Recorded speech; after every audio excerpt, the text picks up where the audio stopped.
Hola, bienvenido, bienvenida, bienvenide. Yo soy Maribel Paniagua y estoy encantada de que estés aquí.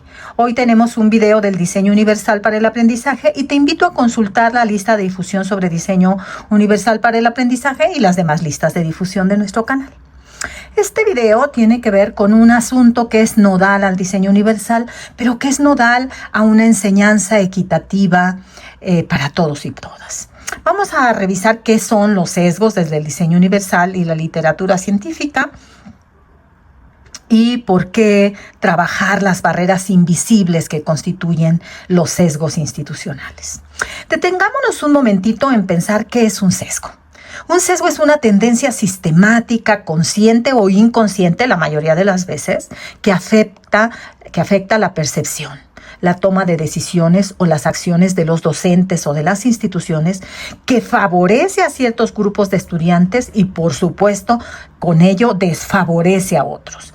Y esto no tiene una base pedagógica válida. En general, el sesgo tiene que ver con un sentimiento frente al otro, frente a la discapacidad, al género, al idioma, a la cultura, al nivel socioeconómico, a esos niños mugrosos, mocosos, cuyos papás no vienen a la escuela y no se acercan a la escuela, o alrededor de las familias. Esto es muy común.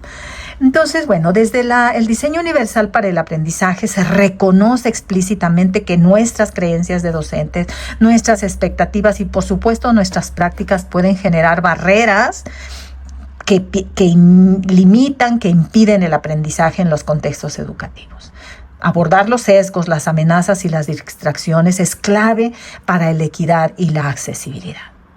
Hay una serie de investigaciones recientes, por ejemplo, de Springer Nature y de todos los fundamentos que puedes encontrar en la página de CAS sobre los sesgos, que se manifiestan cuando las políticas, nos dicen que los sesgos se manifiestan cuando las políticas, los procedimientos y las prácticas favorecen estructuras tradicionales de enseñanza, que no consideran la diversidad. Esas clases donde echamos rollo, se terminan nuestros 50 minutos en la secundaria, o el tema y ya terminamos de enseñar, o esas clases donde las maestras y los maestros de los centros de atención múltiple les dan clases a los alumnos con discapacidad sin considerar que ellos tienen una forma específica de aprender. Todo esto constituye sesgos, porque tiene que ver con interpretaciones de las normas, de los planes y programas, de lo que tendríamos que estar haciendo en el aula, de las expectativas de los alumnos. Hoy sabemos por la investigación y por estos estudios sobre el efecto Pigmalión que las expectativas de los maestros y las maestras sobre los alumnos influyen sobre el logro educativo, tanto las altas como las bajas. Bueno, ¿por qué entonces los sesgos constituyen barreras? Bueno, los sesgos no son solo actitudes individuales, se traducen en verdaderas barreras para el aprendizaje cuando limitan la accesibilidad y la participación o cuando refuerzan prácticas influyentes. Detengámonos en estas ideas. Por ejemplo, cuando limitamos la accesibilidad y la participación, los maestros a veces decidimos qué contenidos, qué funciones o qué recursos son válidos, eliminando otras formas. Incluso el formato de los materiales puede tener que ver con sesgos. Los libros fueron muy criticados, los libros de texto de muchos países, porque presentaban solo personas rubias, bonitas, en contextos de la clase media. Y ante esto, todas las demás clases, todas las demás razas, todos los demás niveles socioeconómicos estaban excluidos. Entonces, los sesgos limitan la accesibilidad y la participación. Cuando un niño tiene un libro como este frente a sí, él no se ve representado, no representa su identidad. Por otra parte, refuerzan prácticas excluyentes o rígidas. Los currículos inflexibles responden más a lo esperado socialmente que a las necesidades, y hay una falta de reconocimiento de las necesidades de los estudiantes. Esto es importante porque cuando yo no me siento valorado o reconocido, me siento fuera de la consideración de los demás, estoy siendo excluido. Y entonces, bueno,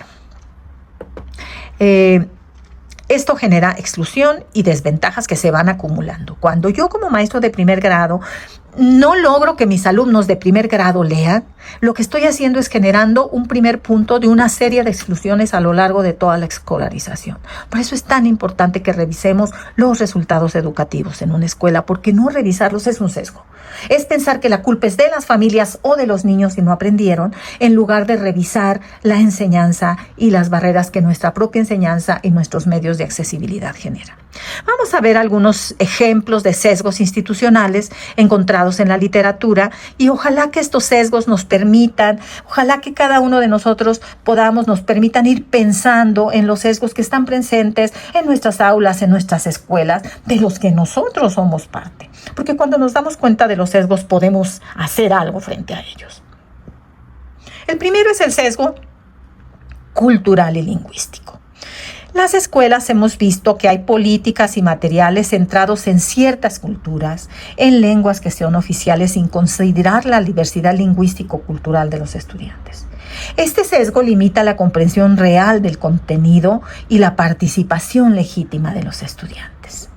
Tenemos también el sesgo de expectativas y la de percepción del alumnado. Hay alumnos que son los Martínez, que desde que entran a la escuela el niño llega primero y dice, es de los Martínez. Ya sabemos que no va a aprender. Y esa expectativa o esa percepción de la familia y del alumnado impide que este alumno que tenía potencial para aprender no aprenda. Entonces, damos respuestas uniformes, formatos únicos de demostración del aprendizaje, nociones rígidas de participación, donde el que grita primero o el que levanta la mano primero, a ese le damos la palabra en lugar de pensar o de dar tiempo para lo que los demás respondan. Entonces, esto puede desvalorizar los modos alternativos de comprender o de demostrar lo aprendido. En lugar de decirles, voy a decir una pregunta y ustedes van a anotar la respuesta en su cuaderno y yo voy a pasar por sus lugares a ver sus respuestas. Y eso da la oportunidad a todos. O tener un conjunto de abatelenguas en mi mesa y decir, voy a hacer la pregunta, la anoto en el pizarrón para que todos lo vean y ahora voy a sacar el nombre del alumno que la va a responder.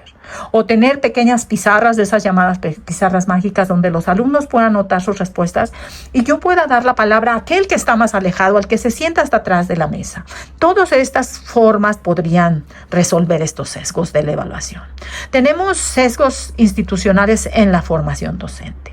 Hoy los maestros y las maestras, por fortuna, reconocen que no saben qué hacer con la diversidad, que no fueron formados para la diversidad del aula, para la atención a alumnos con trastorno del espectro autista, que por ejemplo hay cada vez más en nuestra escuela. Pero eso no es suficiente. Tendríamos que pensar qué vamos a hacer para así tener esa formación. Cómo buscar información, cómo buscar resultados en revistas educativas que nos vayan formando. Este canal tiene esa intención. También existen los sesgos de recursos y apoyo. Tenemos políticas que concentran recursos en prácticas tradicionales o en determinados grupos de estudiantes. Por ejemplo, los concursos de conocimiento. Ya sabemos que a ese concurso de conocimiento va a ir este peinadito, este bonito. Y entonces tendríamos que darle oportunidad a todos los estudiantes de representar a la escuela. Y por supuesto que la escuela va a un concurso. Los concursos tendrían que ser repensados en el sistema educativo. Bueno, voy a darles algunas propuestas basadas en la evidencia para enfrentar estos sesgos desde el diseño universal. La literatura reciente que pueden encontrar ahí, en donde están las directrices del diseño universal, si van a la parte de bibliografía hasta el final, van a encontrar toda esta bibliografía que tiene que ver con el sesgo. Bueno, lo primero es un diseño proactivo de entornos de enseñanza. ¿Qué es un diseño proactivo? Pues es un diseño que piensa cómo puedo dar una respuesta a todos de manera activa. Y entonces tengo que pensar en adaptar objetivos, métodos, evaluaciones para las múltiples maneras. Tengo que tener, por supuesto, un diagnóstico de cómo el alumno aprende mejor, con qué tipo de material, con qué tipo de información, cómo se conecta mejor con otros, cómo expresa mejor lo aprendido. Y entonces con ello, a partir de ello, crear múltiples formas de acceso desde diseños que favorezcan perfiles únicos de un alumno estándar que sabemos que no existe. Una segunda medida es el análisis y revisión de políticas institucionales. Hay que eliminar aquellas normas y prácticas que favorezcan sesgos invisibles. Estos reglamentos de la secundaria, donde un alumno que se sale de la norma recibe un reporte y luego otro reporte y luego es expulsado, es un sesgo terrible que excluye. Hay que incorporar criterios de equidad e inclusión en documentos normativos y prácticas docentes. Un asunto fundamental, ya veíamos que un sesgo tenía que ver con la formación docente, pues una respuesta es la formación docente continua centrada en la equidad. Busquemos desarrollar trayectos formativos que fortalezcan la comprensión de los sesgos. Hagamos reflexiones en los espacios de formación de los docentes sobre cuáles son mis creencias en torno a los estudiantes, a las familias, cuáles son las barreras cognitivas que yo tengo en torno a la diversidad de las aulas, a recibir a los alumnos diversos que hoy son son cada día más. Talleres específicos para reconocer y modificar prácticas incluyentes, muy prácticos, donde el maestro tenga la oportunidad de vivir lo que se le pide que haga con otros. Por supuesto, los recursos accesibles y flexibles, los materiales educativos en formatos múltiples, texto, audio, video, visualizaciones, cuadernos, para asegurar que pancartas, carteles, para asegurar que ninguna modalidad de percepción o expresión sea privilegiada o excluyente. Vayamos a las tecnologías accesibles. Aquí les pongo la rueda del DUA que hizo Antonio Márquez, que nos presenta, si la buscas así como rueda del DUA, nos presenta una serie de alternativas para trabajar las tecnologías a favor de la inclusión. Aquí te estoy poniendo la liga también. Cultivar entornos de reflexión institucional, esto es fundamental. Las escuelas tenemos que reflexionar, tenemos que dialogar sobre los supuestos pedagógicos, sobre los supuestos sobre la familia que nos están orientando, nuestras expectativas y experiencias con estudiantes marginados o con estudiantes de la diversidad sexual o con discapacidad. Y por supuesto una evaluación periódica de las prácticas entre pares por el director, por el supervisor, para medir la equidad, la participación y la accesibilidad. Voy a cerrar este video dejándote algunas preguntas para la reflexión, para el análisis institucional y la mejora basada en la evidencia para el trabajo con colectivos docentes. Preguntémonos, ¿qué perfiles? Y elijamos alguna, no tenemos que elegir todas estas preguntas. Elige una y piensa y empieza a actuar sobre ello.